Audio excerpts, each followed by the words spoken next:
বলেন। আসসালামু আলাইকুম। আমি দর্শকদের উদ্দেশ্যে কিছু কথা বলতেছি।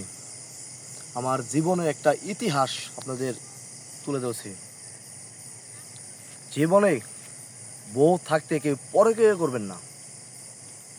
আমার জীবনে আমি যত টাকা নষ্ট করছি, এই টাকা যদি আমি জমিয়ে রাখতে পারতাম, আমার জীবনে আমি অনেক কিছু করতে পারতাম।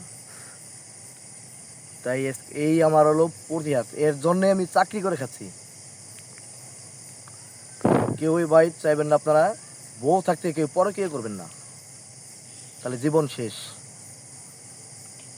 আর কিছু মেয়ে আছে, তারা কি বলবো বাসায় বলা যায় না, জামাই থাকতে পরকীয়া করে, জামাই কালো, নিন্দা জানায়।